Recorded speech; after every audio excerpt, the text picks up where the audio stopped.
Today is Wednesday, August 25th, 2021. Coming up on Roland Martin Unfiltered, a new poll shows the top issues facing African Americans. They include economics, vaccination rates, and housing. We will detail all of that for you. Also, at Delta, they are requiring people to get vaccinated, or you're going to have to pay $200 a month if you do not. We'll tell you about that as well.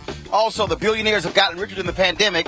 That's no shock there as well. Plus, new data shows there's a major surge in the number of children who are coming up positive for COVID-19. Also, activists say our voting rights are under attack. And again, 48 states have introduced voter suppression bills. There are several rallies taking place this weekend on the anniversary of the March on Washington for Jobs and Freedom. We'll tell you about that. Plus, we'll talk about the latest efforts on news coming out of Haiti and Afghanistan. Folks, we got a jam-packed show for you. It's time to bring the funk. Roland Martin Unfiltered, live from Los Angeles. Let's go. He's got it. Whatever the miss, he's on it. Whatever it is, he's got the scoop, the fact, the find. And when it breaks, he's right on time. And it's rolling. Best believe he's knowing. Putting it down from sports to news to politics.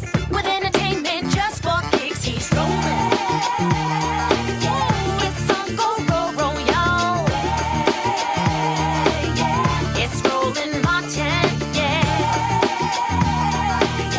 Rolling with Roland now.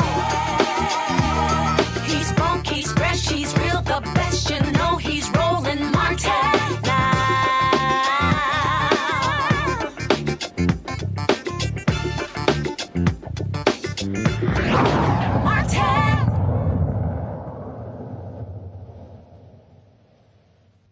This weekend, August 28th, marks the March on Washington for Jobs and Freedom. We are broadcasting here live from Los Angeles. You see the famous Hollywood sign there in Hollywood Hills. We have here been having conversations for a interview special, so we'll be enjoying that. But let's get right to politics. As I said, August 28th is the anniversary date of the March on Washington for Jobs and Freedom. We have a renewed focus on voting in this country because of voter suppression bills being led by Republicans all across this country. Yesterday, as we reported, the John Lewis Voting Act was passed by the United States House, 219 to 212. No Republicans voted for the bill. So just so you understand what is going on, you see the kind of drama that exists. Today, House Speaker Nancy Pelosi spoke about the importance of voting.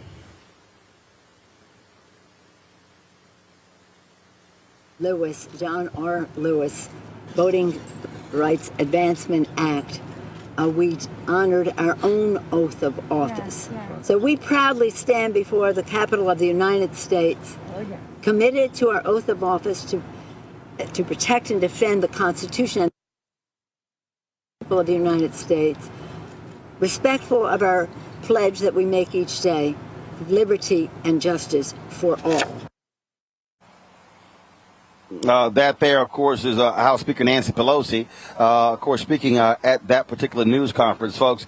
The issue of voting has consistently been an issue that we have covered extensively here on Roland Martin Unfiltered, primarily because we see how important this is. The issues that matter to us are impacted by voting, the public policy issues.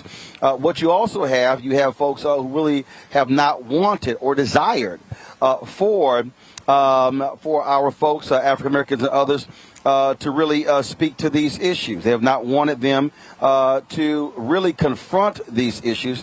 And so what we have seen really has been an effort by Republicans to use their power to thwart the majority. That's one of the things that we have seen. Voting rights are hugely popular. Let me say that again. Voting rights are hugely popular in this country. But unfortunately, what we have seen is Republicans want to rig these elections. They have been following Donald Trump's big lie. They have been following him literally making things up. They have followed all the little games that they have been playing across this country. And what we're seeing, folks, is enough. What we're seeing people who are saying at some point we've got to enact the kind of policies that are going to speak to our issues. Also speaking today was Reverend Dr. William J. Barber and so many others at today's news conference. We carried that news conference live here on Roland Martin Unfiltered. And so, although we were working here, we're still live there. Here's what some of Reverend Barber had to say.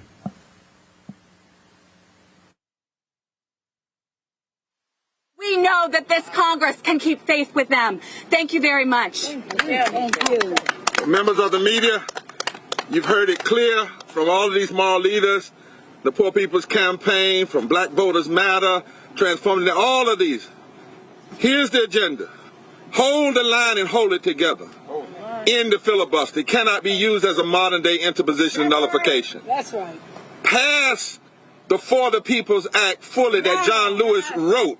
Now, pass the Voting Rights Act restoration that is written in his name. Now, pass $15 of living wage and lift those 32 million Americans who make less than living wage, who saved us during the pandemic. Yes. They went to work. They got infected. They got sick. They died. Yes. Some of them died. Yes. And we call them essential.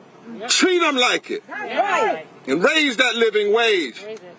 Raise it, and then pass infrastructure that reaches to poor and low wealth community. Pass the Build Back Better plan, but do it all, not some of it. It can be done. This is the time. Madam Speaker, we thank you so much for coming and listening and hearing the moral cries from denominational leaders and activists. We know you got to run because you're always running to run for justice. And so we thank you, and our word to you, as Latasha has given us our theme, hold the line in the house, and we'll hold the line in the street. That's right. Liberty and justice for all. Liberty and justice for all. Are there any questions from members of the media?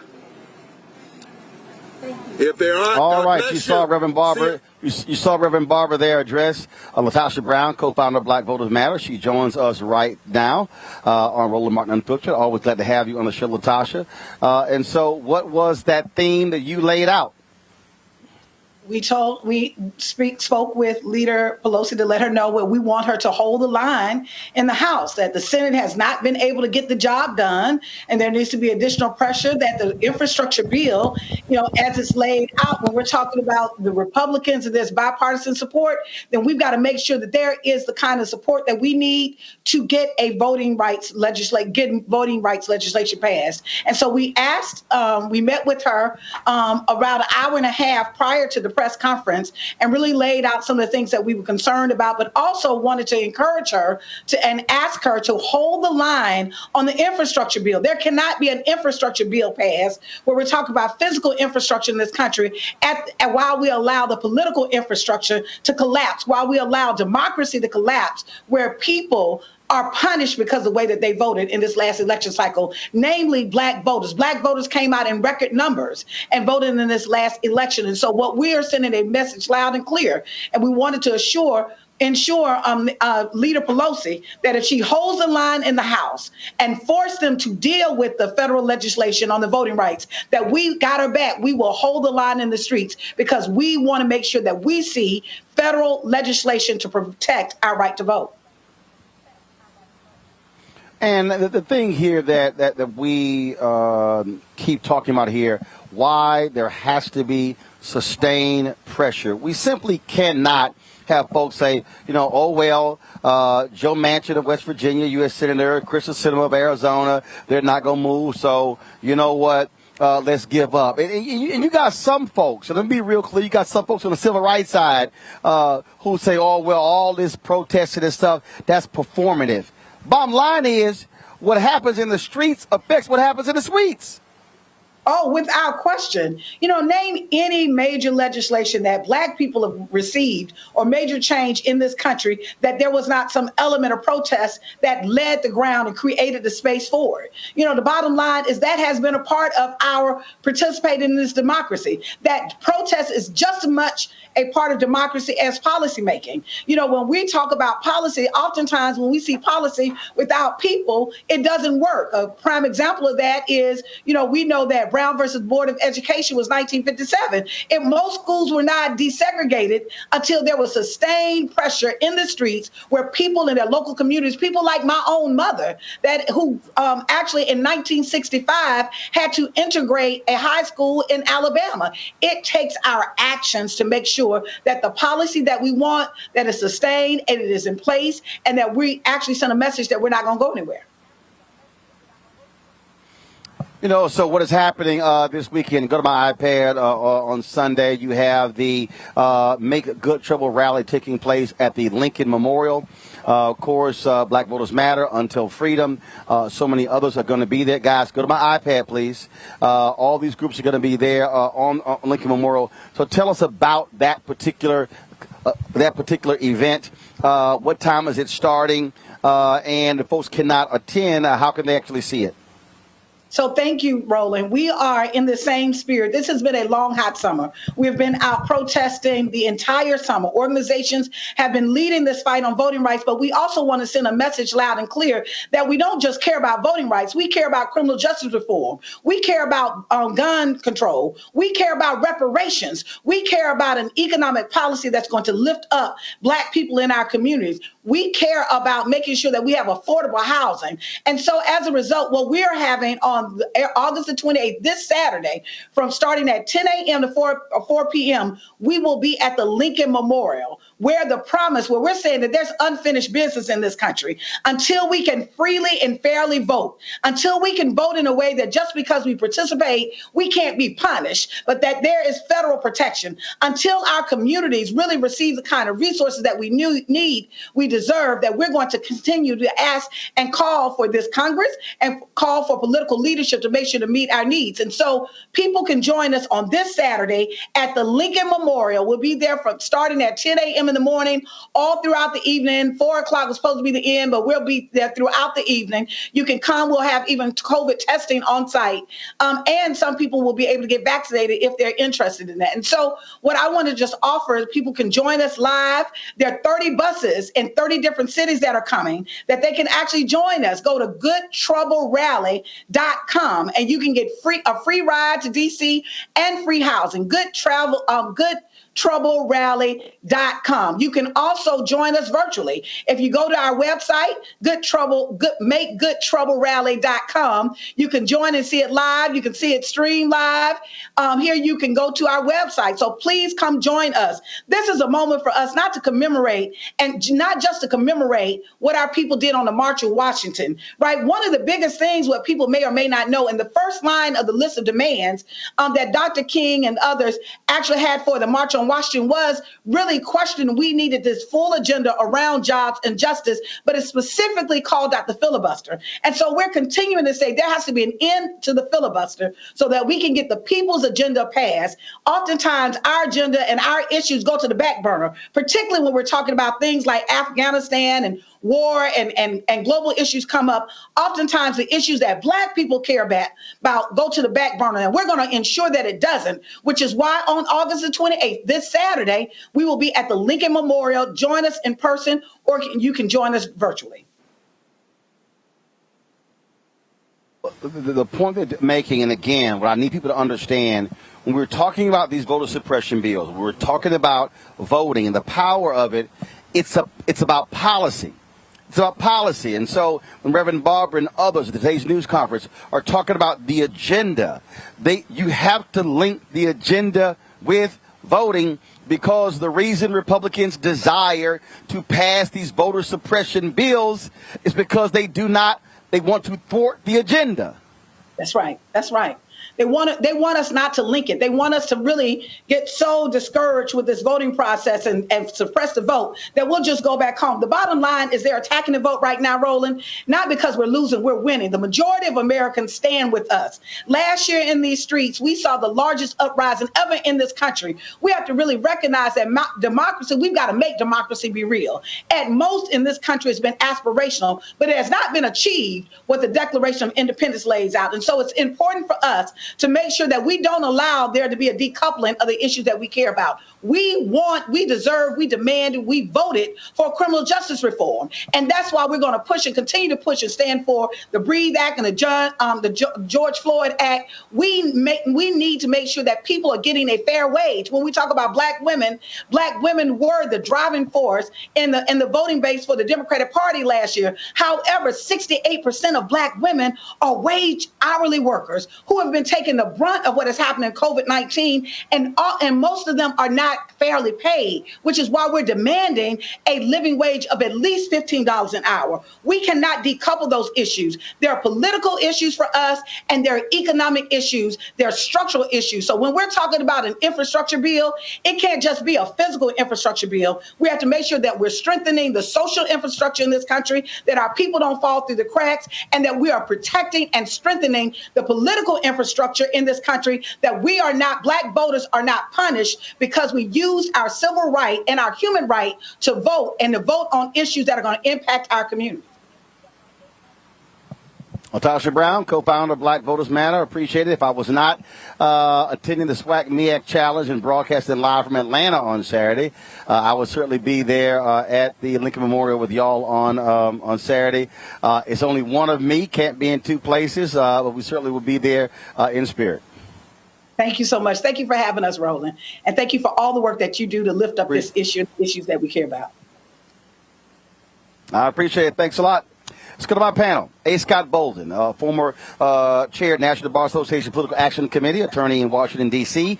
Kelly Bethea, communications strategist. Also, Brianna Cartwright. She is a political strategist as well. Brianna, I will start with you. Voter suppression bills.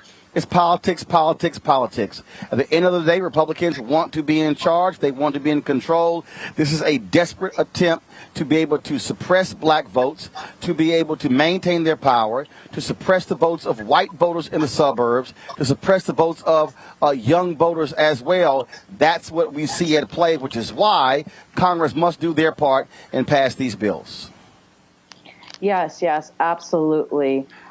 It was a giant step forward in the fight to protecting voting rights with the John Lewis Voting Rights Advancement Act. But it's a shame that not a single Republican voted in favor for it. Not a single. And well, I mean, the real deal. I'm sorry. Go ahead. Oh yeah, no. So here's so Brianna, we're having a problem. Hold tight 1 second, Brown. We have a problem with your signal, and so guys, and I'm hearing some scratching with her audio. Please fix that. Let me go to Scott. Scott, again, what we're seeing is the pressure being applied, continuing to push it. Now, after the House passes this bill, now we got to have something being taken up by the United States Senate if they do. But that has to continue. And look. Folks say, well, you know what, they're not going to move, so let's just go ahead and give it up. No, you can't, and I keep telling the people, it was 8 years from the original, it was 5 years from the original civil rights bill put forth by President John F. Kennedy before it was actually signed into law by President Lyndon Baines Johnson. Yeah, you're absolutely right.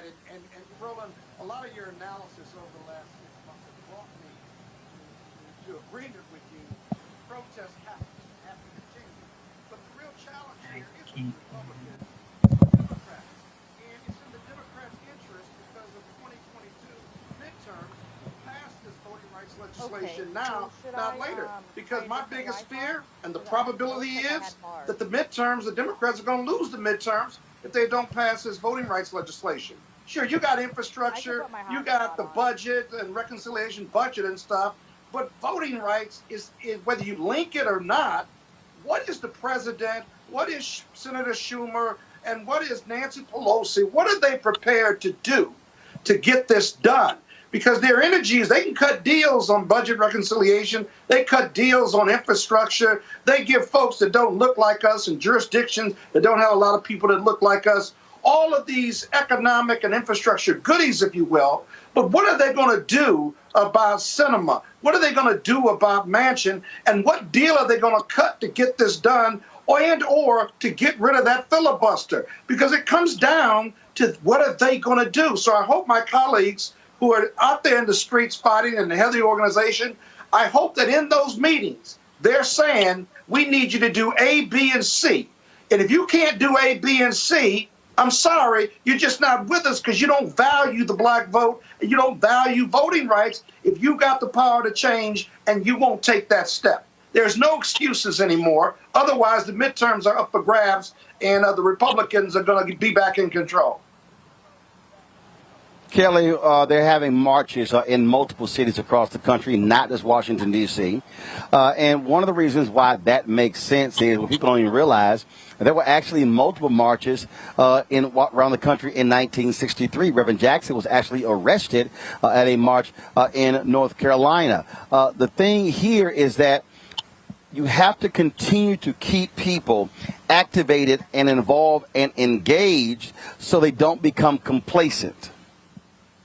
Absolutely. And you've said this on your show many times, but I want to reiterate, something of this magnitude is a marathon, not a sprint.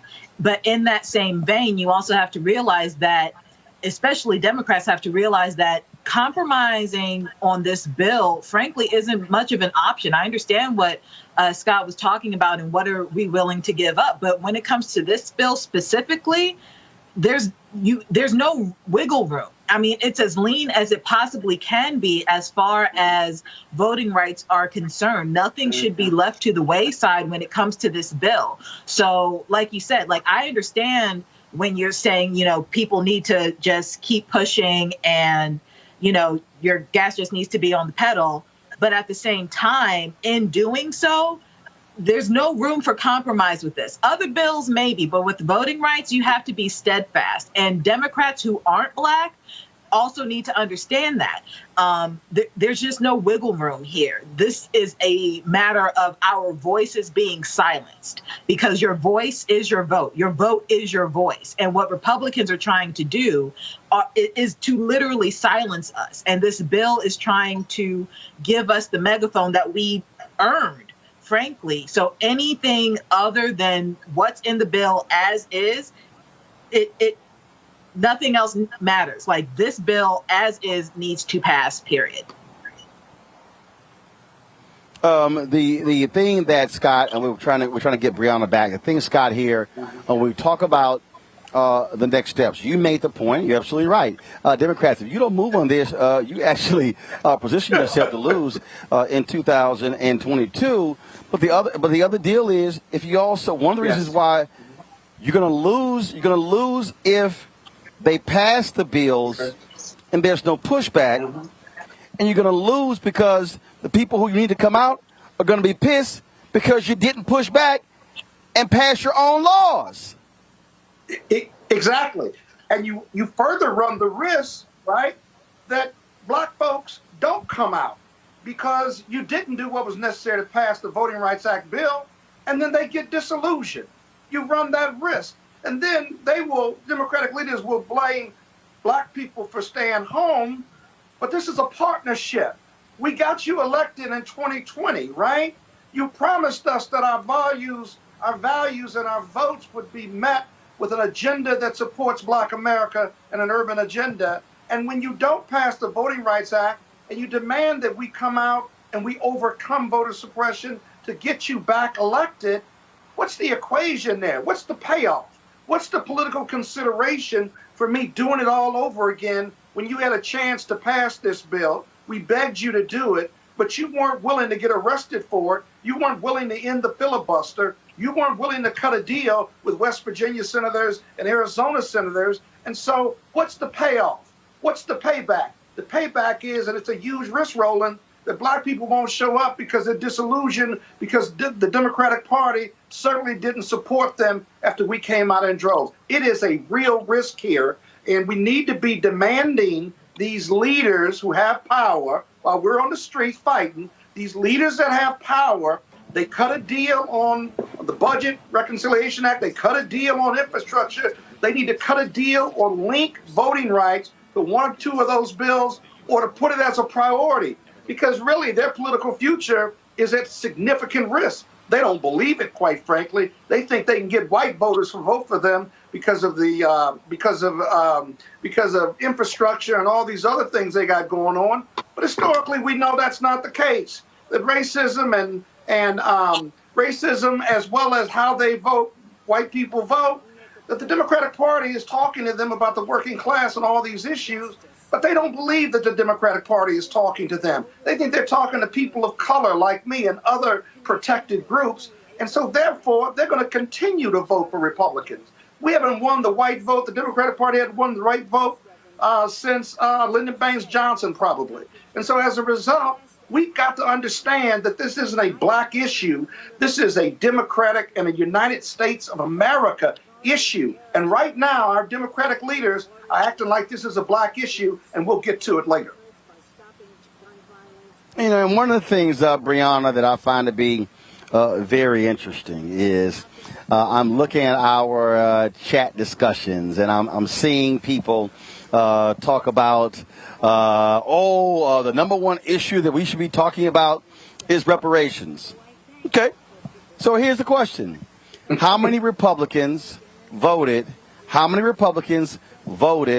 for the John Lewis Act? The act passed named after the late congressman, and many of those Republicans who would travel to Selma with John Lewis voted against it. Speak. Brianna, how many voted for this bill yesterday? 0. Not a single one.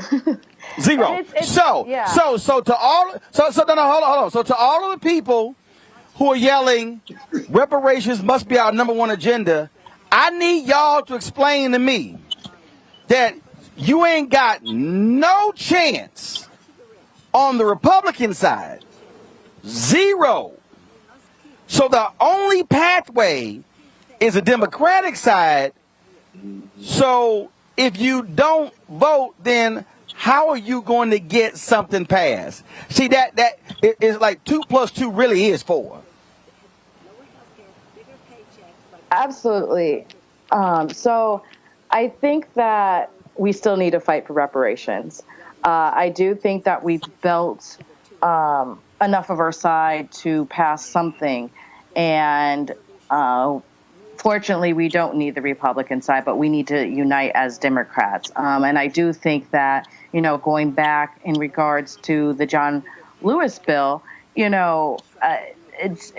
it's clear that Republicans are trying to continue to suppress the vote. And, once we pass it through Senate, the people who are trying to make hate again will fail. And so at the end of the day, good trouble will win the day. But we need to keep organizing. We need to make sure everybody knows that we need to vote.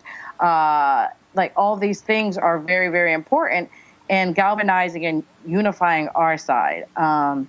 Because we can see they don't give a damn about us.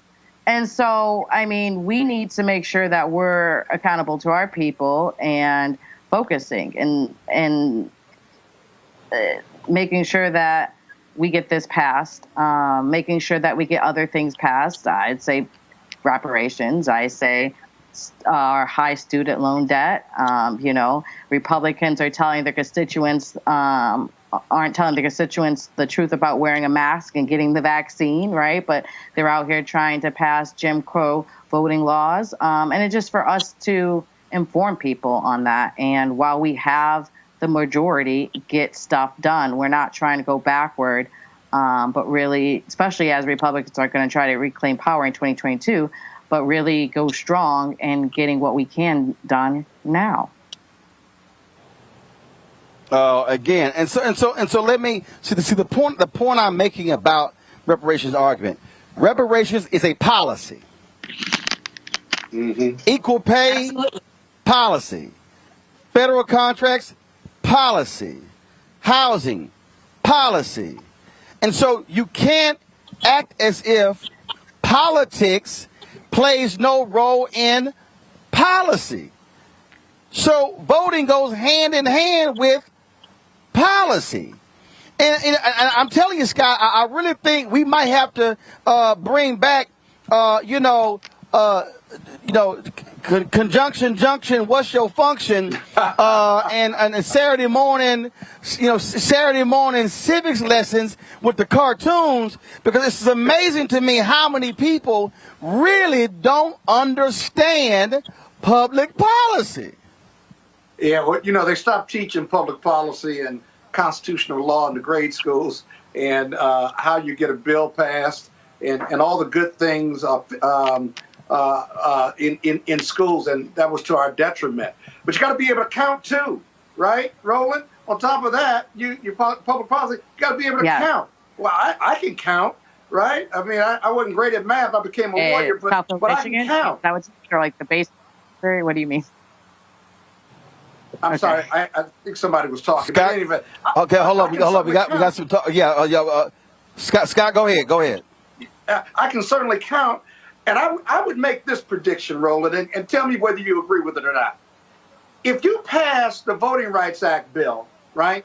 If you pull all stops in the filibuster and pass it, the Democrats are unlikely to ever lose the White House again. That's how important this legislation is. Agree or disagree? So here's what I'm laughing. I give you an example, Kelly. I'm sitting here looking at some of the comments here, and so this person actually said, "Where's the comment here?" And this person said that Democrats are not going to pass anything. Okay, who you got then? See, I mean, the real deal. This is real simple. This is real simple. No, this is real simple. Like for instance, this dude, 1968 truck turner. This is what he said. We can't count on Democrats for crap. Okay, 219 people voted for the John Lewis Voting Act. 0 Republicans. The infrastructure bill. Some Republicans. The American Rescue Plan, 0 Republicans. So, if ain't no Republicans voting on any of these bills, who are you left with to put pressure on to drive policy? See, I'm not about to have these philosophical arguments. I love these idiotic people, Kelly, who say, Roland Martin, you up here going hard for the Democrats. The Republicans ignoring your ass. I mean, completely. Don't care. So, if this is the only group that's paying me any attention, I might want to put my focus on trying to get them to move, because the GOP is saying, Black America, we don't give a damn about y'all. Well, whether you believe that Democrats believe in us or not, bet on yourself. Don't bet on Democrats, bet on yourself, bet on your vote. If you have an issue out there and there's a party that remotely advocates on behalf of that issue, bet on yourself and push for that issue with the party that gives a damn in any respect. And that's how I'm looking at it with the Voting Rights Act. That's how I'm looking about it with infrastructure. That's how I'm looking about it with any policy that has to deal with me and mine. And whether you have faith in Democrats or not, have faith in your vote as it is right now. And that is what Democrats are trying to protect. So it's kind of like, if anything, if you want to think of it as the enemy of the enemy is my friend, think of it that way. I don't care. But the fact of the matter is, one party gives a damn, one party doesn't. And Kelly, here's the deal. If there is an issue that Republicans do care about that aligns with our issue, move them to vote on it. But 9.9 out of 10, it ain't gonna be that way. And and then I got one person here. It's gonna be my last point here. That's hilarious with these people. I got one person who says, Metric 1974. Why not independent? Hey, Metric. How many independents are there right now in the United States Congress? I'm gonna give you 10 seconds. I'm gonna look at the water. Hold on. So Metric, I'm gonna look at the water while you trying to figure that one out. How many? Are we counting Bernie? I only know of Bernie. Because he flips back. No. 2. Bernie Sanders, Angus King. He doesn't count. Angus King, Bernie Sanders. No, Bernie Sanders does count. Bernie Sanders, no. Bernie Sanders is a declared. No. Listen, there are 2 declared independents in Congress. Senator Bernie Sanders, Senator Angus King.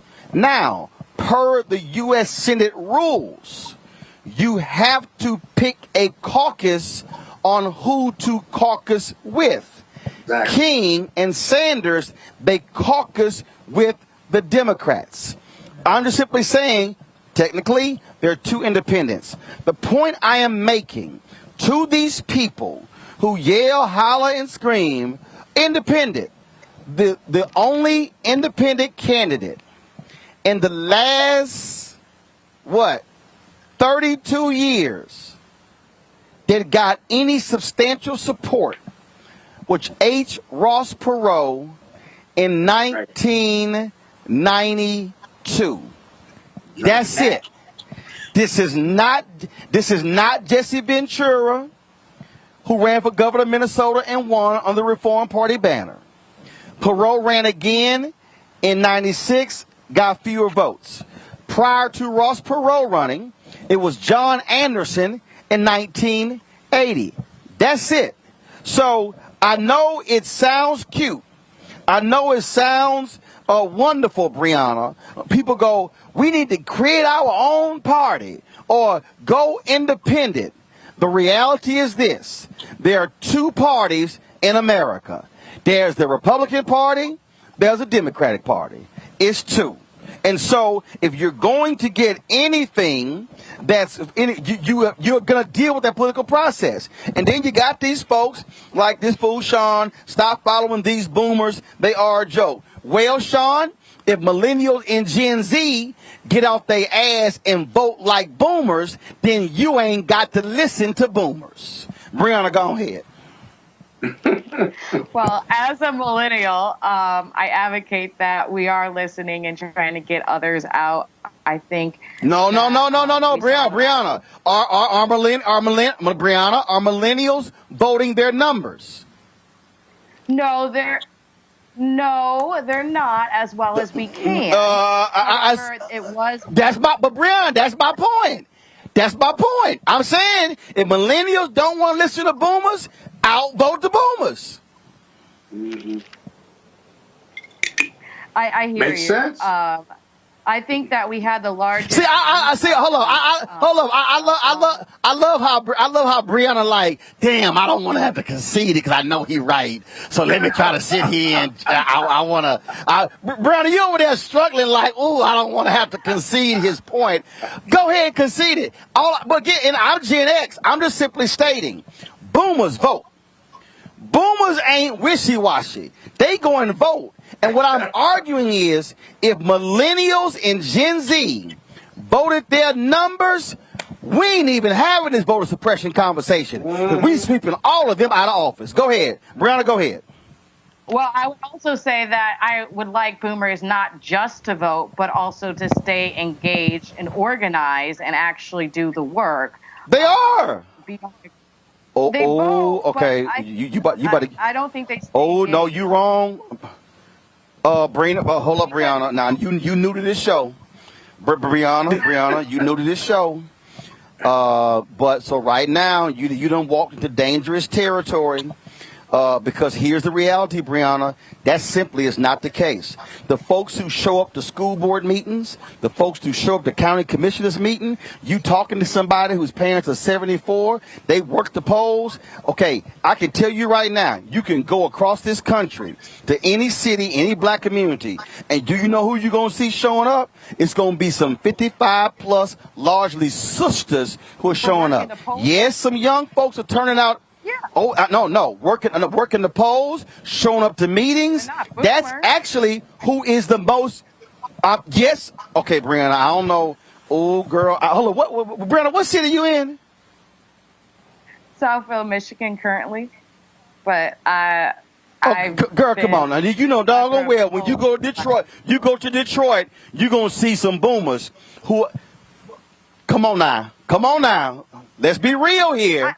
I know that's your group. Boomers. I see a lot of Gen X's and younger that's been more on the ground. And I'll say that even in Miami, Florida, that most of them have been younger. I think that, like I said, boomers vote.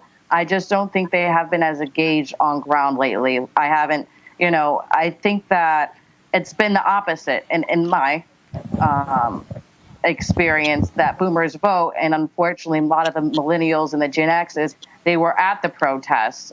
They've been active on social media and showing their disconcern, but they're not voting. I think merging the two would help, I think, the movement a lot more. I feel like it's more sectioned out. Well, it's. I'm gonna tell you right now. I'm gonna tell you right now, Brianna, and I'm gonna let Kelly and Scott answer. If I had to put $1,000 on the table and say I need 200 folks to show up to a school board meeting, I'm gonna have more boomers show up. I'm telling you right now, y'all. Kelly and Scott. Kelly, you first, then Scott. I'm just telling you. I've been around a lot of cities. I see young folks. But I'm talking about who going to be right there. It's going to be them boomer sisters. Well, I was in St. Lucie County, which, go ahead. To Brianna's point, because I too am a millennial, I understand both points here. But at the same time, what Brianna's talking about, I agree with. But what Roland is talking about, the reason why boomers are at these meetings is, by and large, boomers are retired. They have the time to go to the meetings. They have the time to volunteer. They have the money to volunteer as well. Millennials are still working. A lot of millennials are in debt, a lot more debt than boomers because of how the debt structure has been set up since boomers have graduated. Between student loans, housing, jobs, societal pressures, you have a situation right now in this country in which the reason why you see boomers as quote unquote active as you do, first of all, they're active traditionally. They're active in the ways that we are expecting voters and people who are politically engaged to act.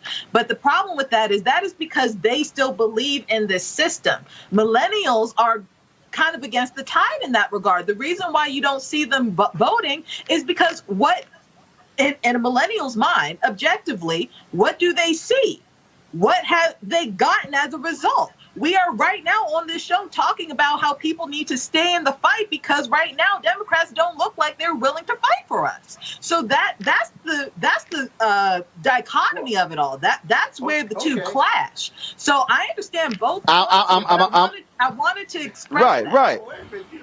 You proven it. Well, here's the deal. Hold on, Scott. Scott. I'm gonna go to Alicia Garza real soon. Alicia, hold tight. Scott McGee, the final comment on this. The reality is, there's a lot of boomers who are not retired, but the point is, and this is the thing, that as somebody who is Gen X, who deals with boomers, Gen X, millennials, and Gen Z, the thing I'm saying is, you can't show up just to the protest and don't vote. You can't just protest and not also go to the school board meeting and the council meeting where the public policy happens. All those things have to actually happen to create change. Scott, go.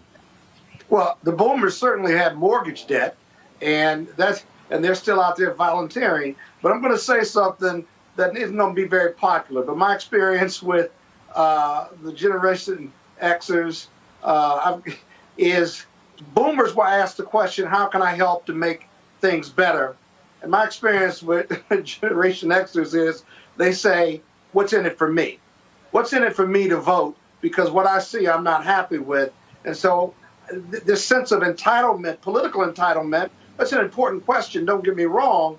But if you're not voting, then you're not vested with the system. If you're not vested with the system, it's great for you to vote and we can get you to vote, but you got to be fully vested vis-a-vis these issues and why it's so important that you vote in every election. Lots of boomers vote in every election.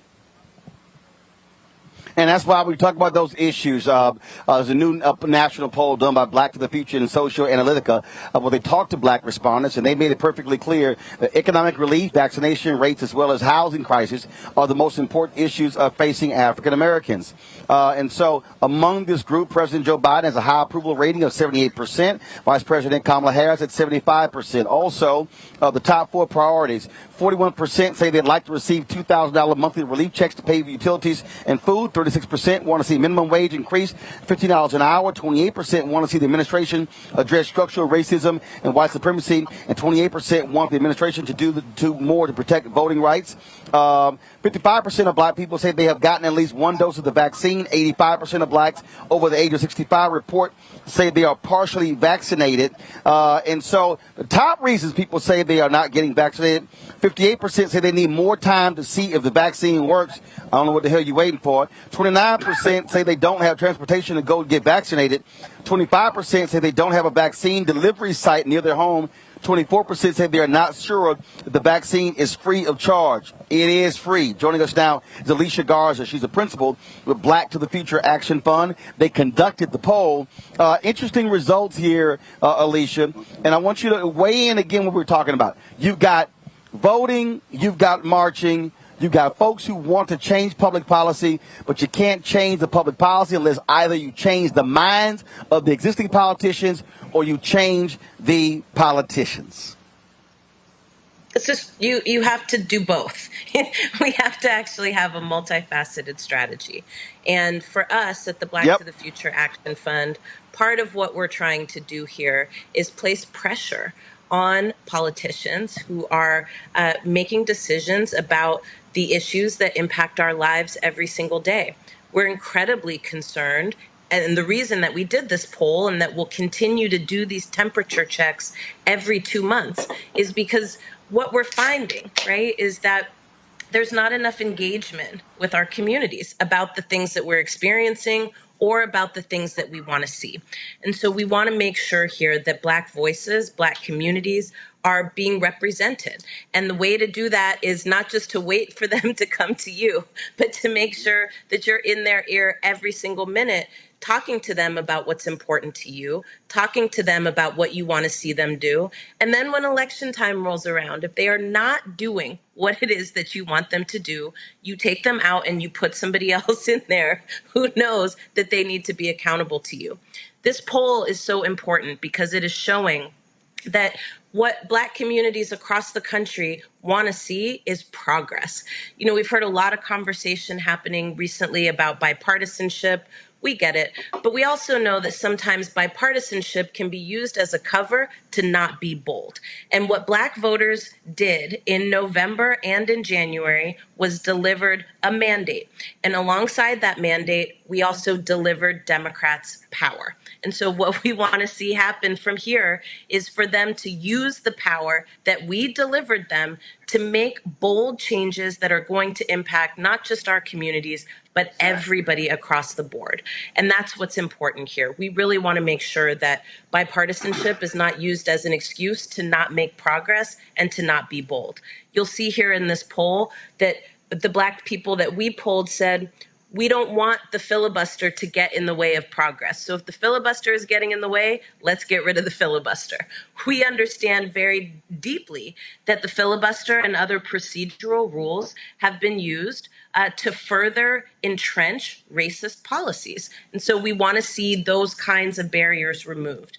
We also want to see progress as it relates to housing. We want to see progress as it relates to voting rights. We want to see progress as it relates to our economy. And so this poll is important because it lifts up, right, that despite the conversation that's happening in Congress, there's actually a gap there between what's being talked about in Congress and what is being pushed for in our communities. When you look at these particular issues, obviously you have the economic piece, you have the housing piece, but it was very interesting on the vaccine piece. And as I look at those numbers there, it really illustrates why I have been highly critical of the Biden administration. I've been critical of Forrest Marsh, the advertising agency that got the contract with the Department of Health and Human Services and the CDC. Let's be clear also, that agency, its entire leadership is white, not a single African American. And so when you look at these numbers, when you talk about the transportation piece, when you say they don't have a vaccine delivery site near their home, and then 24% say they're not sure the vaccine is free of charge, I've been saying this is what happens when y'all don't provide some of that funding to black-owned media to get those things out. You're trying to rely on other folks. You know, you got to be able to do it. What's interesting here, Alicia, we literally put together proposals where we said, let's pair up black media-owned media outlets with mobile vaccination plans and say, hey, Wednesday, meet us here. We're going to have 300 vaccine shots. We're going to vaccinate the first 300 people who actually show up. Folks didn't respond. They didn't respond to it.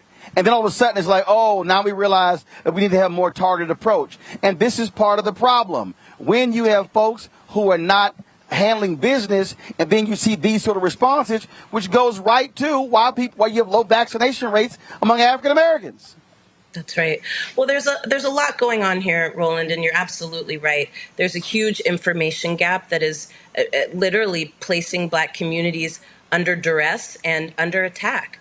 You know, our communities do need information about this vaccine, but we also need access to it. And you know that at the Black to the Future Action Fund, last year, we released a plan for relief and recovery from COVID-19 for Black America. And part of what that plan looked like was also making sure that we're investing the resources to ensure that information is getting to our communities about the vaccine, but to also increase resources that help expand access to the vaccine, things like transportation, things like targeted and tailored campaigns to our communities. We said a long time ago that it wasn't going to work, right? To just try to put black celebrities on television and think that that's what was going to encourage our communities to get vaccinated. Actually, what we found from our polling was that the thing that tipped people's perspective, right, was if somebody they know had gotten the vaccine. We heard a lot that, if people saw the President Obama getting it or another celebrity, that they would think that they got some special dose, right? But if you are talking to, people in your community, people that you trust, that those vaccination rates would go up. So I do think the administration has a huge challenge here. One of those challenges, of course, is that with this rollout, there was not enough information given about this vaccine and why it's important, what it does do and what it doesn't do. But then, of course, the other thing is that we didn't resource communities to make sure that that vaccine was distributed widely and equitably. There are still people who think that the vaccine is not free.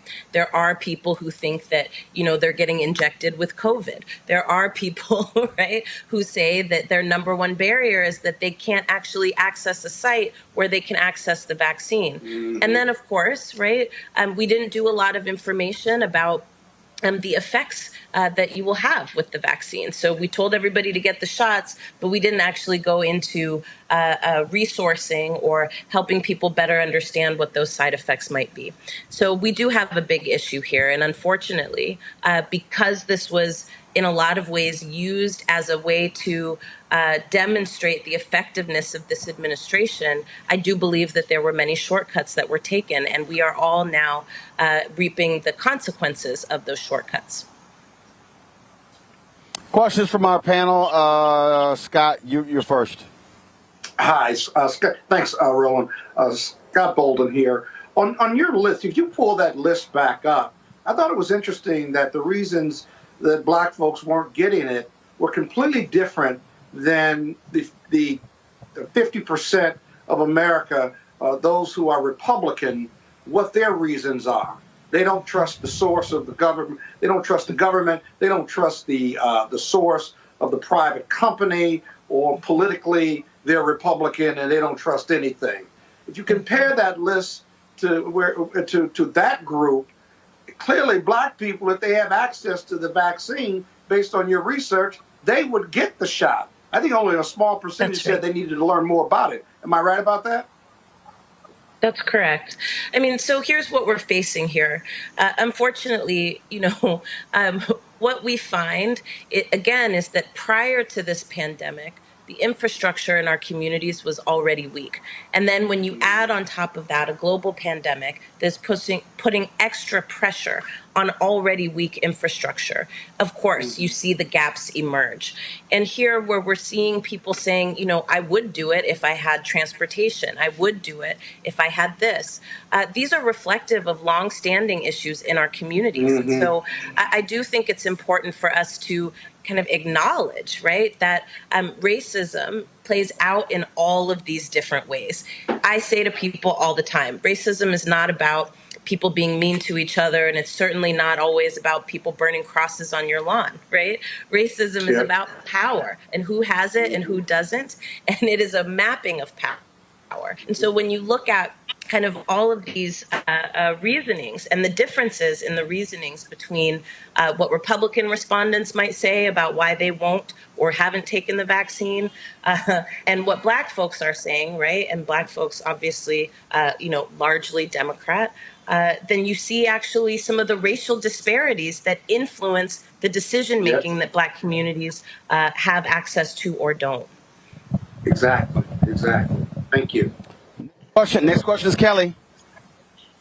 Hi. So, given this survey, what do you think the messaging should be to encourage people to get vaccinated? Because if the information is out there regarding, yes, it's free, if the information regarding how to get there is out there, it seems as though the shaming campaigns don't necessarily work in some jurisdictions. So I'm curious, just for your thoughts, as to how to get the message out there that yes, it's good, because the other prong that I saw of them wanting to wait to see what happens, frankly, we don't have that kind of time, because the longer you wait, the more chances there are for another variant to emerge and be prevalent above the Delta variant. So I'm not necessarily worried about those who think that they need more time. We don't have more time, but for the others who have those more legitimate concerns, what do you think the messaging should be at this point?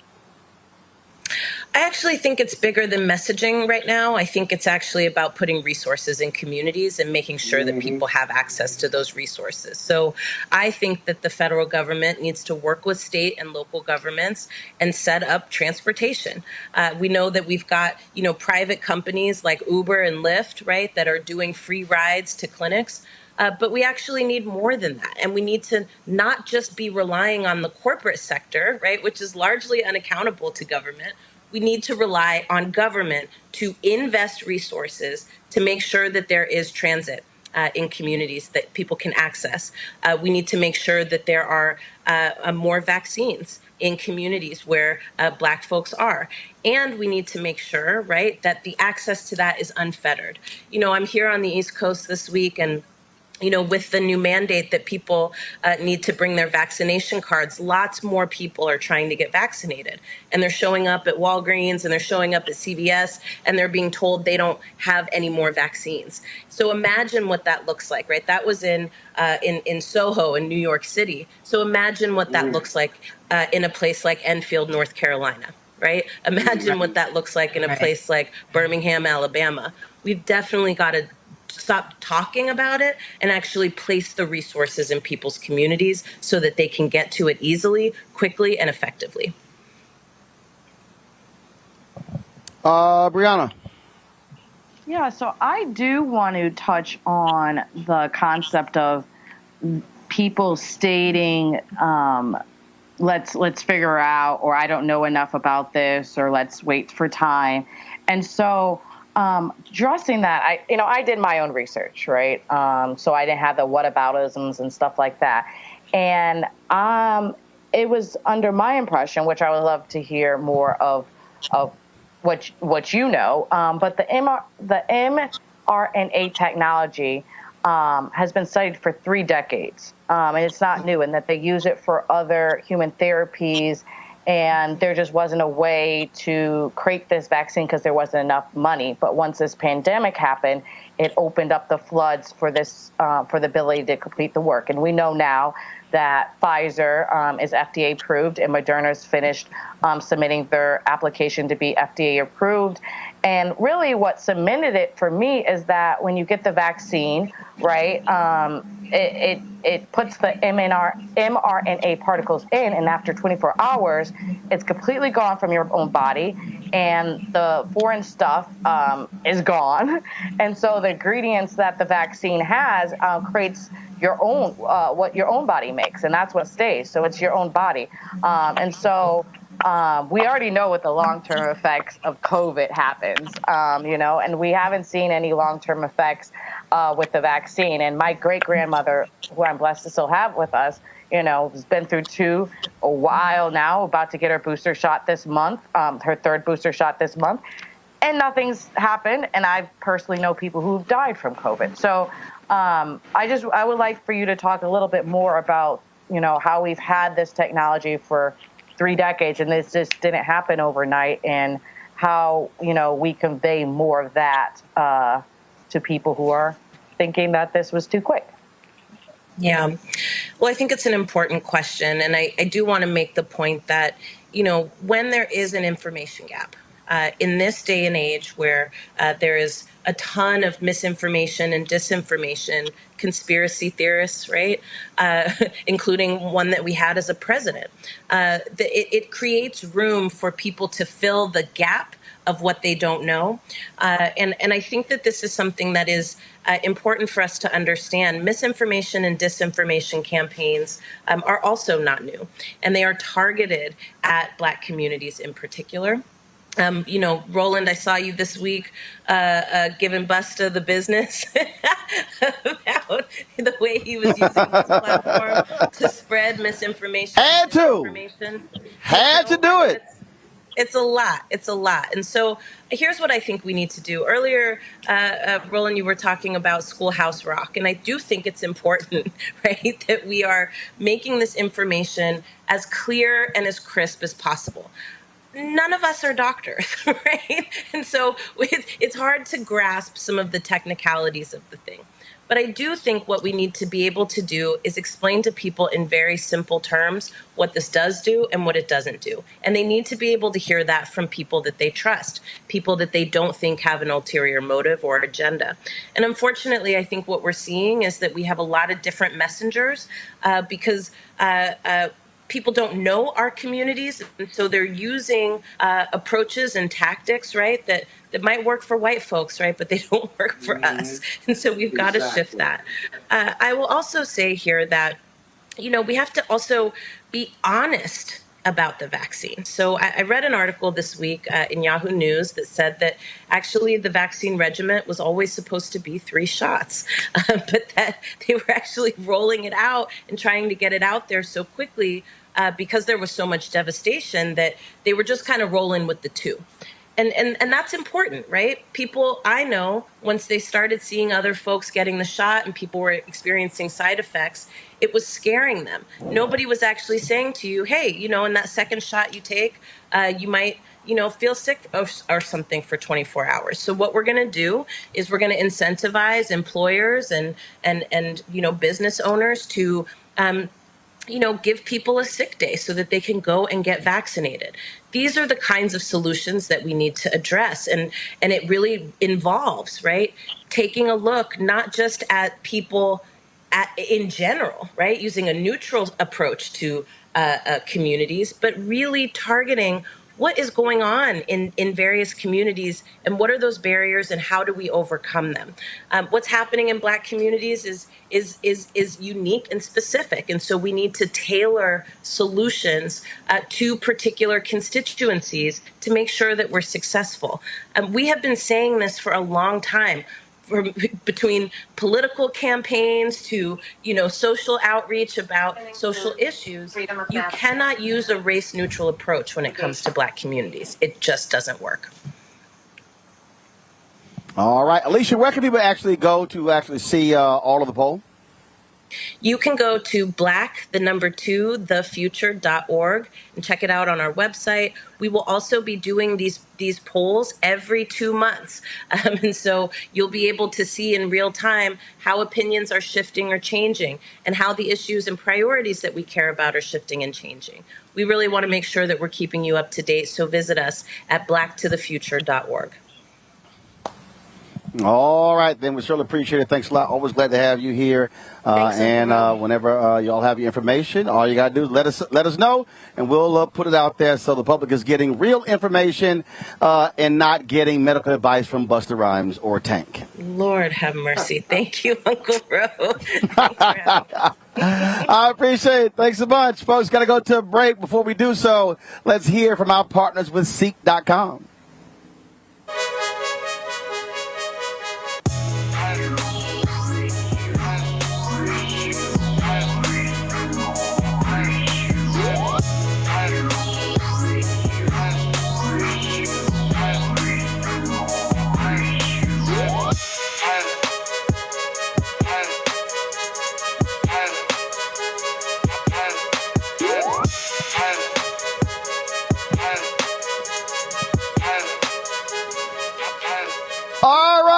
The folks at Seek.com are partnering with us, and you can actually get their products right here. Utilize this promo code, y'all.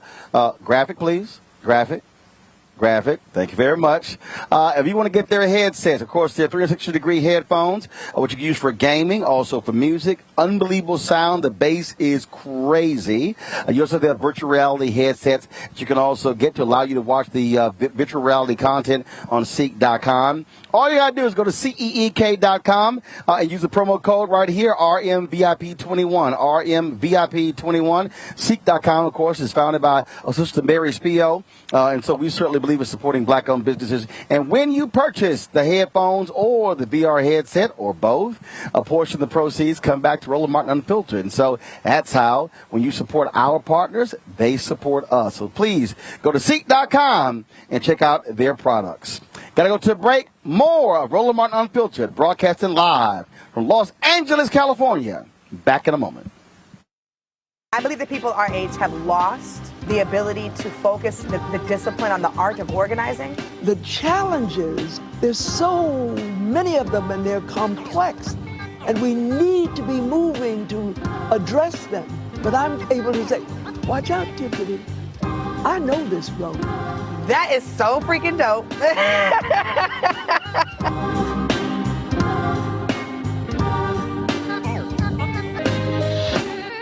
Football bands, and one of the best fan experiences in the country. The Cricket BX SWAC Challenge kickoff returns to Atlanta on August 28th, along with special guests, College Game Day. Then Alcorn State takes on North Carolina Central with conference bragging rights on the line. Center Park Stadium is the place to be on August 28th. Come tailgate all day before enjoying a primetime matchup on the gridiron. You don't want to miss this. Check out MEACSWACChallenge.com for more information.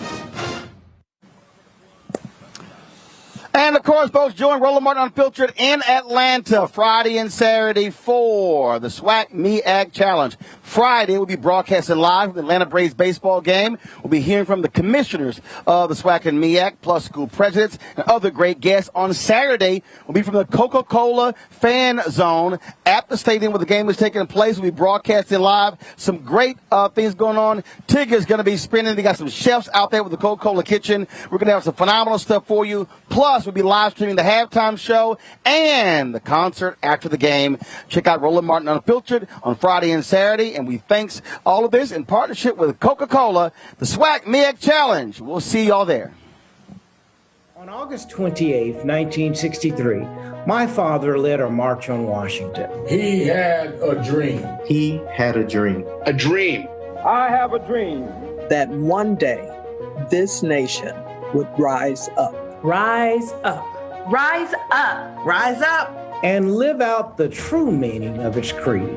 If we're a government of the people, by the people, for the people, the people, then we can't make it easier for some people to vote and harder for others. Voting rights are under attack across America. And we are ready to rise up. On August 28th, 2021. August 28th.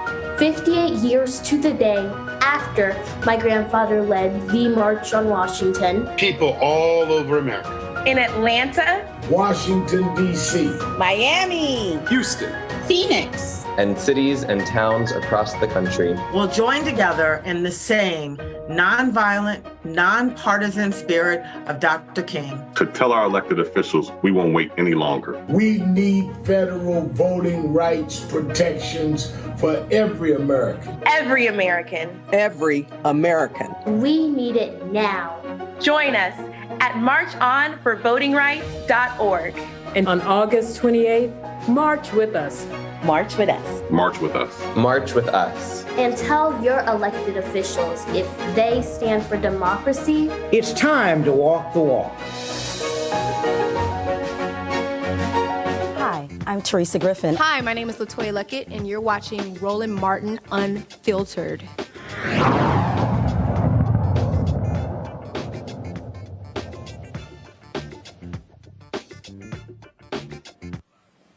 All right, y'all. Delta Airline is saying if you work for us and you don't take the vaccine, we're hitting your ass with a $200 a month surcharge. In November, all unvaccinated employees of Delta are going to pay the company $200 a month. CEO Ed Bastian is also requiring all unvaccinated employees to wear masks and submit to weekly testing. He claims the average stay of a COVID patient is $40,000, and the vaccine will help will lower financial and health risk for all employees. Scott, what do you make of Delta saying, y'all don't want to get vaccinated? Show us the money. Yeah, that's true. And I agree with it. But you're going to see a variation of this in big business. The big law firms are requiring vaccinations right now. They don't get as much PR on this, but these folks and their employment and labor lawyers in these big law firms have even hired consultants to advise them. Ultimately, you're going to have to be vaccinated to come into the office, at least right now you are. And ultimately, they are going to have to figure out what this workforce looks like, whether it's at home or in the office or some combination of that. But with the Delta variant, it's really going to be about how strong and how negative, what the negative impact is on the Delta variant between now and September is going to dictate whether folks open up their offices, at least these business offices, by January. And so all of this is kind of in flux, but Delta is a business leader, Fortune 500 company. Watch the other airlines and those non-airline companies try to follow their lead or some variation of that lead, because we've got to define the new normal. And we keep vacillating and we keep testing and we keep trying to do the right thing. But this variant doesn't really care about business or the color of our skin or how we operate or sports or anything that's really important to us, at least in the human condition. And so look for other companies to do that, what Delta's done, or variation of it. More to come. Kelly, I ain't got a problem with it.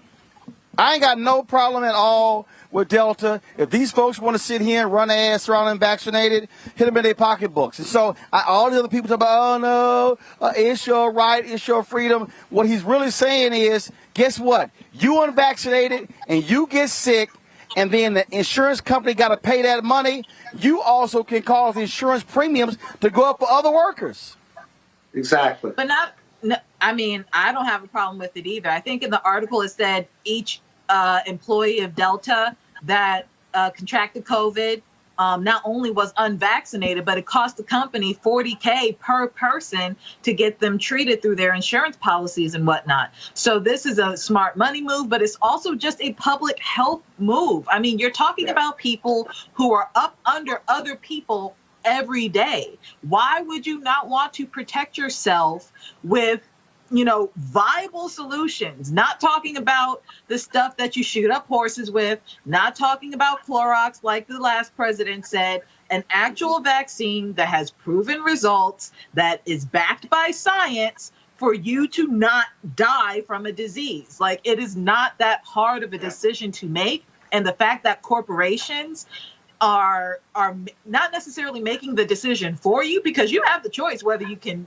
work there or not, but the fact that corporations are taking the initiative to actually protect you, one, it's refreshing, but two, it just needs to be done, because the fact that people are still out there saying, God knows what, just to not get the vaccine is absolutely ridiculous. And at this point, you might as well be a bioweapon. Yeah, but Roland, real quick, let me tell you what else is at work here. If you have been unvaccinated and you have COVID or been exposed to COVID and you're in the workspace, right, it costs a minimum of $10,000 for that company to clean your area, to sterilize your area, whatever you call it, per person, per office, or per location. And so there's an economic issue here that they're not talking about. But I've certainly advised clients in my law practice on some of these issues, and it is an expensive process to clean up and sterilize that workspace and that office space if you're exposed because you haven't been vaccinated, or even if you have and you've been exposed to COVID or you have COVID, asymptomatic or not. There's a real hard cost there for these businesses. Bottom line, Brianna, if these hard-headed folks want to stay hard-headed, the companies are saying, fine, y'all go work somewhere else. Yeah, I would take it one step further, because I'm for it. Charge them if they don't want to get vaccinated. We need it. But I think that the issue that I have in it is that I know that there's people who are selling fake vaccination cards and people who are buying it.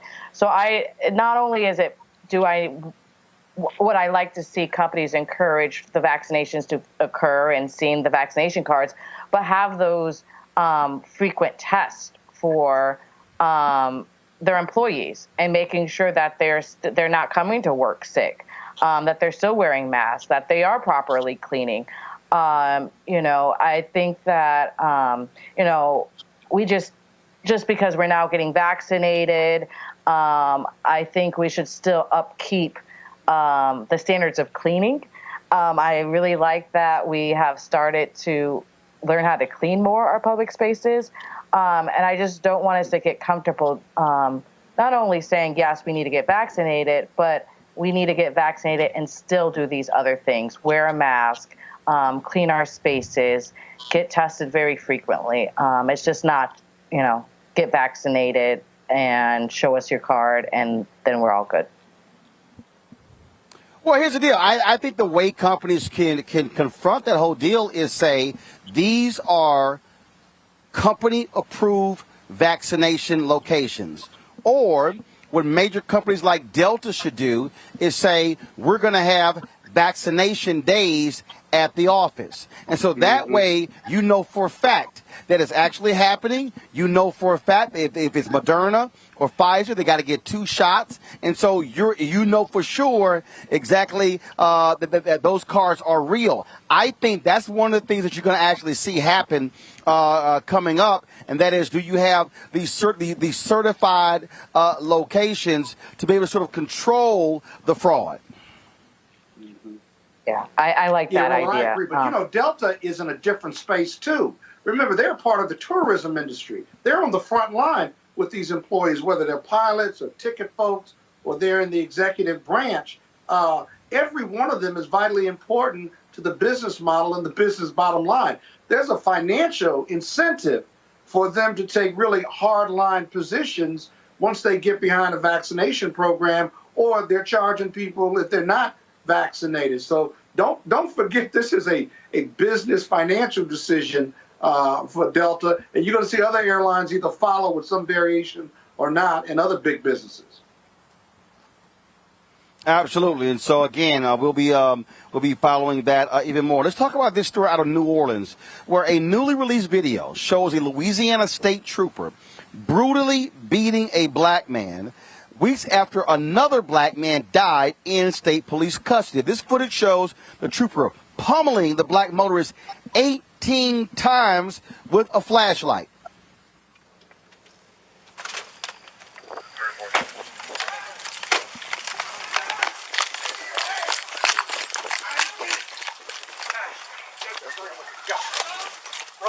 Hold on. Hang tight. I haven't did nothing. Give us your hand. Give me the fucking hand. Give me the fucking hand. Give me your hand. Give me your hand. I'm not resisting. Give me your hand. Give me your fucking hand. I ain't messing with you. Give him your fucking hand. Give me your hand. Okay. Hold up. Behind your back. Got it. Come on, man. Come on, down. Hey, you damn right. Come on, down. Fuck up. Shut the fuck up. I'm bleeding. They hit me in the hand with a flashlight. I haven't did nothing, man. Well, fighting us ain't gonna help you, bud. I'm not fighting you. You are. You fighting me. You ain't listening. I'm on dialysis, man. You hurt me. You hurt me. I don't have them.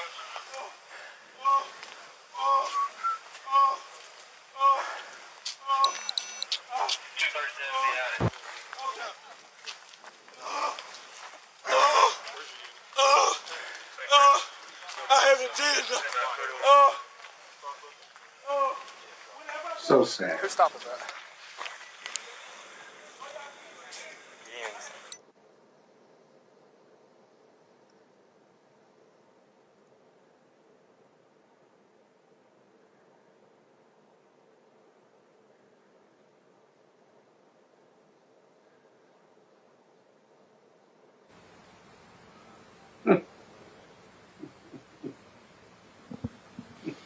Now, folks, the Associated Press obtained the video in 2019. The Louisiana State Police actually tried to keep it a secret of the encounter. It left Aaron Larry Bowman with a broken jaw, broken ribs, and other injuries. It came less than 3 weeks after troopers punched, stunned, and dragged another black man, Ronald Green, before he died in custody. Remember, they said Green died in a traffic accident. Federal prosecutors are examining both cases in a widening investigation into police brutality and potential cover-ups. And that right there, Scott, is the big issue. It's the cover-up.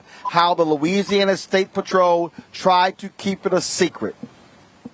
Well, that comes from the top, and that's culture. Now, you and I have broken down these videos to the point where we're so tired of breaking them down. But I'll say it one more time and try to be as brief as possible. If you look at that video, right, when the police put you on the ground and say, put your hands behind you, it is anti-physics for you to do so if you've got 3 or 4 people with your knee on your back and you're beating the shit out of me with a flashlight, trying to get me to comply with putting my arms behind my back. It is not possible. And so the police here are using deadly force to force compliance with a simple order of putting your hands behind your back. How am I going to put my hands behind my back if you're beating me with a blunt instrument and you're breaking my jaw, you're breaking my ribs? How can I put my hands behind my back when I'm physically incapable of, because of the physical abuse I'm taking with a deadly blunt force object? That's the first thing. And so it's impossible But again, it's against the law. It's against the law to use deadly force to force compliance with a simple police order. Thirdly, he was unarmed, right? He wasn't fighting back. He was reacting to getting beat, right? And the police didn't care. Eventually, they got his hands behind his back and they arrested him, but they damn near beat him to death. And you could see on the police officers' faces, they seemed to feel that they had accomplished this. It's fundamentally wrong in our training to believe you can use deadly force because a defendant or an arrestee is not cooperating. It's just so practical that that's just wrong and fundamentally bad training. And then the cover-up comes because leadership knows that they failed in the training, and this state police officer, who, by the way, this was not his arrest. He was just in the area. He stopped by to help, and then he started using a flashlight that had sharp objects at the end of the flashlight, according to the report. And so just really ugly. And you're right, the cover-up is almost worse than the bad conduct, but both are just unacceptable behavior. And that's why you see police chiefs who aren't doing their job at the top being fired across this country.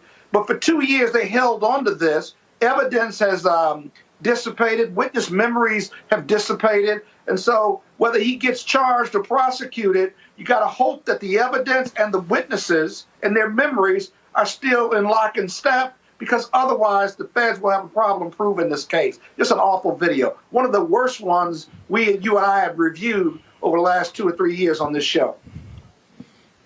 And Kelly, this is why we consistently see the problems with these police departments, and they keep lying about it, and they want to cover it up.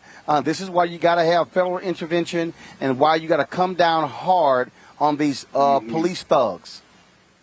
And that's exactly what they are. They are thugs. Like when I read in the article saying that the trooper defended his actions, his assault against this man as pain compliance, I mean, that just left the most sickening feeling in my stomach, meaning that you force somebody to comply using pain and you think that is okay. Like Scott said everything that needed to be said as far as this is just impractical training. It is immoral training. And it just does not make sense. It does not make sense from any perspective why this officer did that, but for his covertly and frankly, it's overtly racist bias towards this man. And I've said on your show before, just arrest me like I'm white. If you don't know how to act, if you don't know how to act as a police officer and govern yourself accordingly as law enforcement, just put your white feet in my shoes. Just arrest me like I'm white. Would you do this to you? No? Great. Don't do it. Yeah, but you know, Roland, they don't see Hold Scott. I got more to say. Calm down. Well, goddamn it, you got to hold it. I got more to say now. Now, don't start with me today. I've been good. Shut your ass up. Shut your ass up, and then you can talk until after Brianna get done. Now, sit your ass back and be quiet. Monique not here. Robert not here. So you think your ass gonna get their time? No. Brianna, go. Okay, I will this time. You go right ahead, Brianna. She don't need your damn permission to go. I told her to go. Scott, be quiet. Brianna, go ahead. Thank you for that humor, because that video was very, very sad. And we've had these conversations previously before, and they keep going on and on and on. New polls say that the rate at which Black Americans are being killed by police at this point is twice as high as the rate for white Americans. And it's totally unacceptable. It's no secret that this police brutality is a national crisis at this point, and it's disproportionately affecting us as Black people.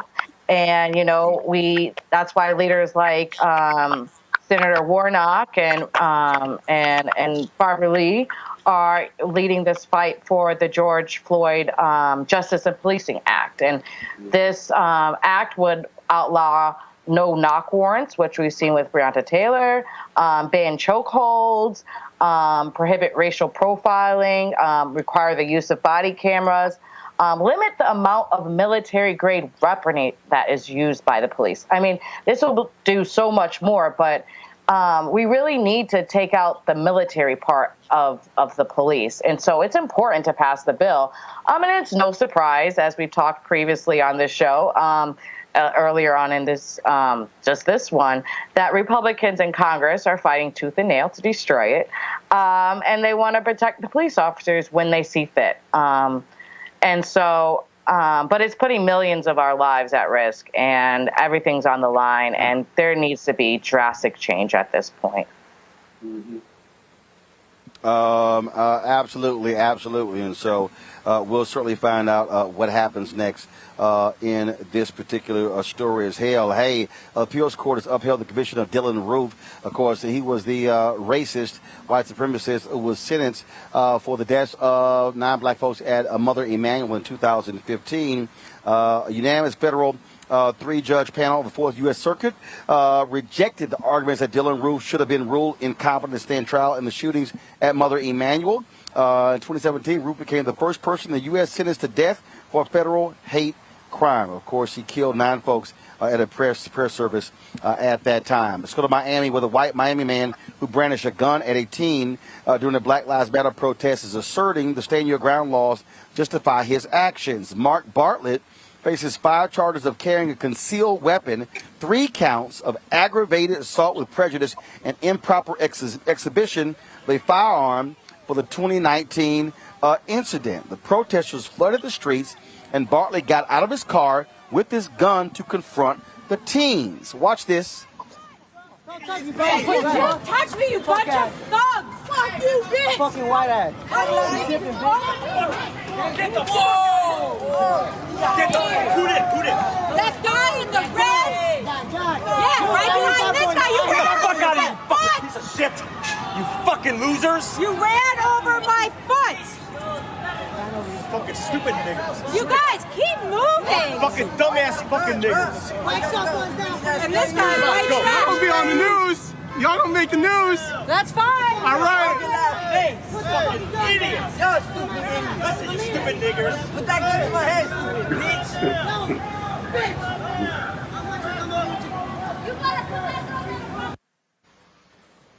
Well, of course, you saw that where Bartlett was yelling racial slurs. Bartlett's attorney says that his use of force is justified. Kelly, you jump your ass out your car with your gun, yell racial slurs to confront the kids blocking the street, and that's justified? Is he law enforcement or is he George Zimmerman? I mean, it sounds about white to me. You know, none of that was justified. Absolutely none of that was justified. The fact that he felt, you know, emboldened enough to get out of his car and act like he owned whatever ground that young man was standing on to tell him what to do. I mean, it's the caucasity for me, but it's also expected from racists who don't know their place in society, which is to basically mind your own business and keep it pushing. This was a peaceful protest. They were completely within the right to protest that day. What he did not have the right to do is what he did, which is why he's on trial right now. But this is by no means a stand your ground law. There was no castle around him that he owned. There was nothing around him that he needed to defend. He was the aggressor, and he should be treated as such under the law. Brianna. Yeah, it's ridiculous. And I mean, honestly, it's like I said, it's Florida. And so this problem happens over and over in Florida. I'm very familiar with Brickell.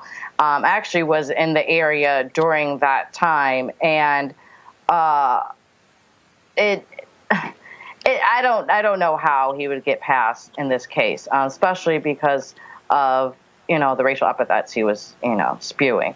But the issue though is the so-called stand your ground law in Florida. We've seen time and time again vigilantes being the judge, jury, and executioner. And so, there's been from Trayvon Martin, from Marquise McLaughlin, there's been so many issues, and they've gone away with stand your ground.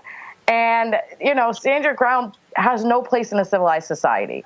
And, as Kelly said, he wasn't protecting his castle, even though in Florida that's not a criteria you need to defend your stand ground.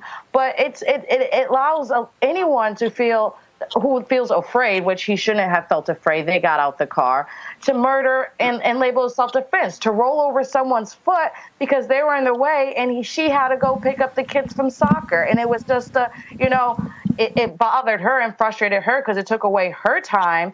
But I mean, the reason they were protesting is because the injustices on their lives, and and that was such an inconvenience for her to even have to think about as a white person what we're going through as Black people. And so it's the stand your ground law disproportionately is used against people of color. And we really have to change it. And it's that hopefully, they take this case and do the right thing. It's awful. And I don't think that you can use the stand your ground law. Scott, I didn't realize, Scott, you could just jump your ass out anytime you want to and wave your gun at people because they're protesting. Didn't realize that was part of the stand your ground law. It really isn't. And so, you know me, I love to analyze these videos, right? So who's driving the narrative, if you will? And the individuals in the Range Rover, whether they were white Americans or white Cubans, who's driving that narrative? The woman got out of the car and went to argue to try to get them to move. No one touched her. You will see the second individual next to the guy on the bike who stepped in front of her, and the guy in the red was trying to move away from her, and then she accuses him of running over her foot. Well, he wasn't riding his bike. If anything, the tire touched her. That's the first thing. Second of all, after the argument ensued, no one ever touched her. There were words exchanged, but at no time was she under any threat. Look at what happens there. They're arguing, but these young kids who were labeled thugs and N-words never touched her, right? They were in a peaceful protest. She's driving that narrative. And then the husband or boyfriend comes out with his gun with several people around, which is reckless endangerment, and he says, who did it? Who ran over your foot? Now, secondly, no one else is armed right now. No one has a stick or a knife, nor are they showing it, right? And so he's walking around cursing and using racial epithets, and he's got a 9mm in his hand as if he's under threat.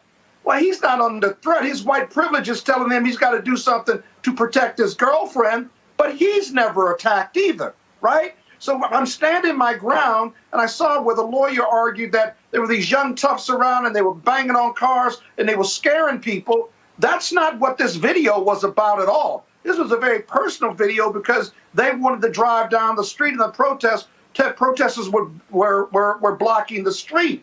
And so, there's a liberal view, a wideband view of stand your ground, but this isn't it. In fact, the protesters were standing their ground, and they were unarmed, nor did they ever touch any one of those, that man or that woman. That's going to be a hard defense. And the government's argument, or not the government, but the defense lawyers' argument was trying to convince the judge to allow that defense. And it's certainly, it's going to be up to the court as to whether he allows it, but I think it doesn't qualify for stand your ground at all, especially in this public place. All right, folks, let's go to New York where the R. Kelly trial goes into day 6. Man, just more shocking testimony. Kelly's defense team cross-examined the unnamed witness who testified on yesterday. He asked the witness to read letters she wrote to the family members while living with Kelly as one of his girlfriends. In one letter, she accused her mother of telling Kelly since he was sleeping with her, he needed to send $10,000 to an account provided by her mother. In another letter to her brother, the witness listed actions their parents allegedly put her up to get money from Kelly, including telling her to lie about her age to him and the police. However, prosecutors argued Kelly forced the witness to write the letters. We have heard all sort of just shocking and damning testimony in this trial here. Federal prosecutors are really laying out a very strong case against R. Kelly. It is one of 3 trials potential trials he may face is going on now, but there are 2 other jurisdictions that he's going to be facing charges, Scott. And so his attorneys, they have an uphill battle, especially when you have women who were with him, who talked about sleeping with him, being forced to do so when they were underage. Yeah, and while they lied to him about them being underage, while they lied about that, and while they told other public lies, the government explained that away through these witnesses by saying that they were forced to lie because of their fear of R. Kelly.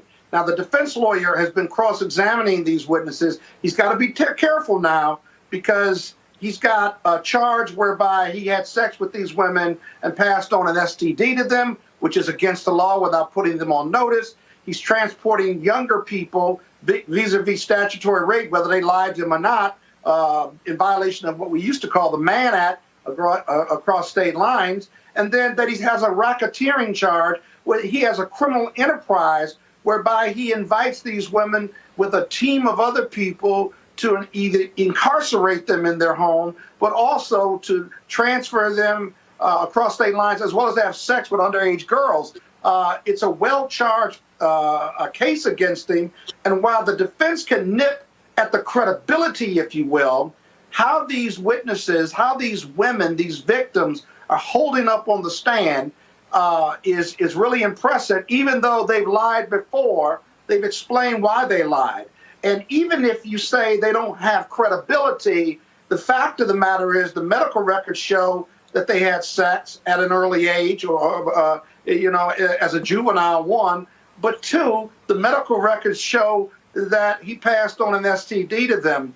I think it's going to be a hard road to hoe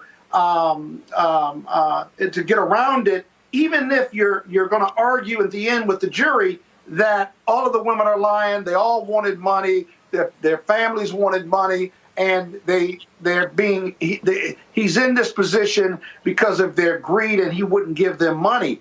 That has nothing to do with whether he engaged in sex with them while they were underage, or he had a criminal enterprise of women who he kept there, and they had to call him daddy and all these other things. And so I don't think the defense gets there in the end. I'm not sure why they haven't entered into a plea agreement, but every case is different, every defendant is different, and this could put him in jail for quite some time. Kelly? I mean, the reason why they haven't entered a plea agreement, in my opinion, is probably because R. Kelly is refusing any plea agreement. If we know anything about R. Kelly, he has an ego. And that is evident in his mannerisms, both on and off stage. That is evident in his personal life and his professional life. None of this surprises me. The fact that he doesn't have a plea deal, the testimony that's coming about in court, again, and I think I said this on your show previously, we have known that R. Kelly is disgusting for decades. It is just coming to light in this regard because of the shift in culture when it comes to believing women, specifically believing Black women, and not letting misogynoir and power overtake one's credibility.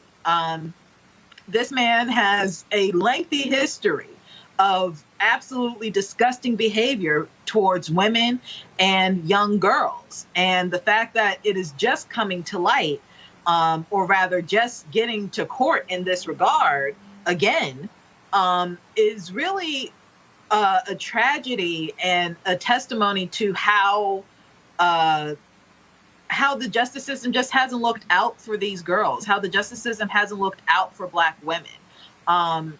Yeah, R. Kelly needs to be under the jail, period. Anything that comes to light now is honestly just icing on top of the crappy cake that he has made for almost 3 decades at this point. Brianna? Yeah, I think that he needs to enter into a plea deal. There's not that much more I can say. I hope that it happens, and I hope that when he does enter a plea deal, it's these people that have been victims receive their fair justice, and it's not a crappy one like they gave Bill Cosby. I do think that we need to listen and protect Black women. And it's just atrocious that this has gone on so long. And that last witness was damning. So I don't really know how they're going to come back on the defense. But I do think that a plea deal needs to be entered, and he needs to go away for a while. Yeah. Hey, Roland, real quick for your listening audience, the fact that they were consensual, at least initially, in having sex or continue to have sex, allegedly consensually, doesn't matter. The conviction and the charges, if they meet those elements, are still going to be the jury can still find against him. There's no contributory negligence or contributory part on the women, whether they were of age or not of age. All right, folks. The United Nations is saying Haiti needs $187 million. Of course, Haiti suffered that 7.2 earthquake more than a week ago. They're trying to rebuild there as well. More than 2,200 Haitians have died, more than 12,000 injured, thousands are displaced and homeless. The aid is going to be necessary for food, shelter, hygiene products, and health care to those in need. Several recovery organizations are aiding in relief efforts. The International Organization for Migration is seeking $15 million to help those affected. Now, while Haiti is reeling from the devastating effects of the natural disasters, a new judge is going to preside over the investigation of the assassination of former President Moise. And so Haiti, again, continue to have significant issues in that particular country. And so we certainly, give our thoughts and prayers to them. All right, y'all. We got to go. Brianna, we certainly appreciate you on this show. You're going to have a whole bunch of boomers who are going to be rolling up on your ass in their wheelchair and their carts trying to beat you down, saying they don't get involved. And so I'm just sitting there telling you right now, when you get your ass whooped by some boomers, don't be calling me. I tried to help you. It won't happen. It won't happen. I'll probably just get... All right, okay, all right. All right, Brianna, there's some fast boomers. Don't sit here and don't think they ain't there. Kelly, we appreciate it. Scott, thanks a bunch. I know you were trying to run your mouth, trying to take over the show since Robert and Monique were not here, but that will never happen. That will never happen as well. And so, you ain't lying. Not with me here. And certainly we'll say. I got a lot to say. Scotty, we let your ass talk more, we're going to lose everybody watching the show. We'll say this here. All of our condolences to Scott. He lost his father last week. And so prayers go out to you and the family as well. So we sure appreciate it. Thanks a lot. Y'all, that's it. I got to go. Tonight's our last day in L.A. We had a great conversation with Jeffrey Osborne today. Yo, I cannot wait till y'all see these conversations. Jeffrey Osborne, Richard Lawson, Glenn Turman, Jack A., Bill Duke, Michael Collier, crazy, Mario Van Peebles, unbelievable conversations. And so we're going to put those things together, have them for you. And so I'm trying to come up with a name. All right, so here's the deal. I'm trying to come up with a name for the interview show. And so y'all send me a tweet, send me an email, what y'all think I should name. So here's the concept. I'm doing these one-on-one interviews with different celebrities. And so what do you think we should name the show? And so let me know what you think we should name the show. Send me an email, post it on Facebook or Twitter. Use the hashtag. And would love to see what y'all have to say. We got some great stuff lined up for you. And, man, I can't wait to be back in the studio next week because we're going to be unveiling our new studio. Oh, my God. What do y'all see it? And so we're going to be in Atlanta on Friday. So we leave tomorrow. I've got to actually fly back to D.C., moderate a panel, then hop on a plane, fly to Atlanta. So we will be there. And so it's been great out here in Los Angeles with some great interviews. Of course, kicking it as well. You see the Hollywood Hills. I got the pool and the jacuzzi behind me. So now that we're done, I'm going to put the swimming trunks on and hop in the jacuzzi and chill out.